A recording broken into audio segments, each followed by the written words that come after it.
Seguimos echando una mirada a lo que pasa en el resto del mundo porque Israel anunció este domingo que prohibirá durante una semana el despegue o el aterrizaje de la mayoría de los aviones para frenar la propagación de las nuevas variantes del coronavirus.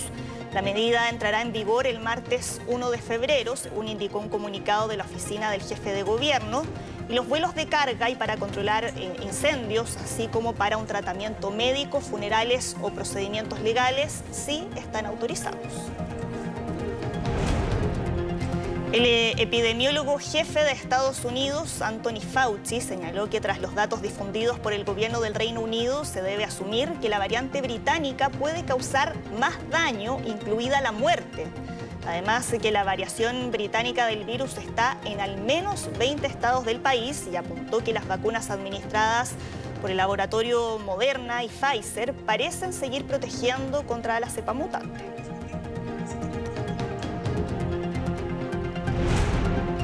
Se quedaron sin oxígeno, sin camas y los decesos lamentablemente siguen aumentando. Estamos hablando de la situación de Manaus, en Brasil, porque la crisis sanitaria que se agudiza día a día, mientras los brasileños continúan manifestándose en las calles para pedir la renuncia del presidente Jair Bolsonaro. Lo revisamos en el informe de Darín Camarsic.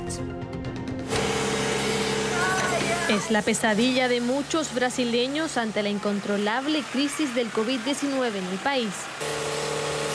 Los trágicos récords de la segunda ola de la pandemia aceleraron la expansión de uno de los cementerios más grandes de Manaus en el golpeado estado del Amazonas. En las últimas 3 semanas, las autoridades locales contabilizaron más de 1.200 muertos por COVID-19. El aislamiento del Amazonas y la falta de oxígeno en los hospitales complicaron aún más el manejo de la crisis sanitaria en Manaus. No había UCI para intubarlo, no había vacante, el hospital no pudo desalojar ninguna cama en la UCI. Por eso falleció, porque no había lugar en la UCI para la intubación. La realidad del Amazonas es que respirar cuesta caro. Eso sí, se logra conseguir uno de estos cilindros. Cada uno tiene un valor de $74 y duran tan solo 4 horas. Tras el colapso sanitario se decretó toque de queda 24 horas durante los próximos 7 días. Mientras la crisis se agudiza, 2 millones de dosis vacuna AstraZeneca procedentes de la India llegaron al aeropuerto de Río de Janeiro. Las 2 millones de dosis que están disponibles podrían usarse inmediatamente para vacunar a 2 millones de personas. Y la segunda dosis puede administrarse en 12 semanas. Por lo tanto, esto aumenta considerablemente el número de personas que pueden inmunizarse en esta etapa inicial. La vacuna de AstraZeneca requiere de 2 dosis para lograr la inmunidad, pero a diferencia de otras, no necesita condiciones de almacenamiento tan estrictas como las de Pfizer. La inoculación masiva en Brasil vive momentos cruciales para controlar el contagio. Es muy importante que se tome la segunda dosis. Es fantástico que la gente pueda esperar hasta 3 meses para esto, porque alivia la presión sobre nuestro sistema de salud. Y es que no solo en el Amazonas viven semanas intensas. A pasos agigantados, Brasil aumenta sus contagios y decesos.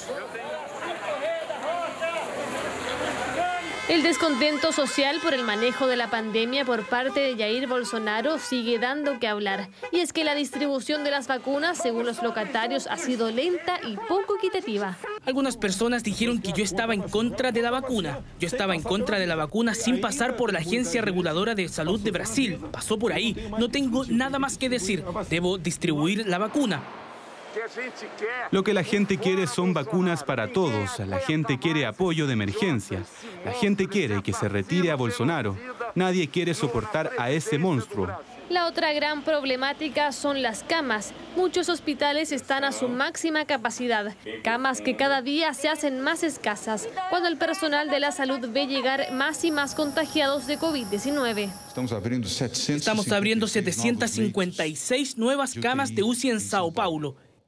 Y estamos reactivando el hospital de campaña de Heliópolis para enfrentar esta segunda ola de la pandemia. En el caso de Manaus, las autoridades buscan oxígeno de forma desesperada mientras evacúan enfermos a otros estados en aviones militares para aliviar la sobrecarga hospitalaria. El Amazonas vive días de terror ante el temor de morir asfixiados. Y vamos a Países Bajos porque al menos 100 personas fueron detenidas en Ámsterdam, producto de las manifestaciones que se extendieron a lo largo de distintas ciudades del país en contra del toque de queda impuesto para frenar el avance del COVID-19.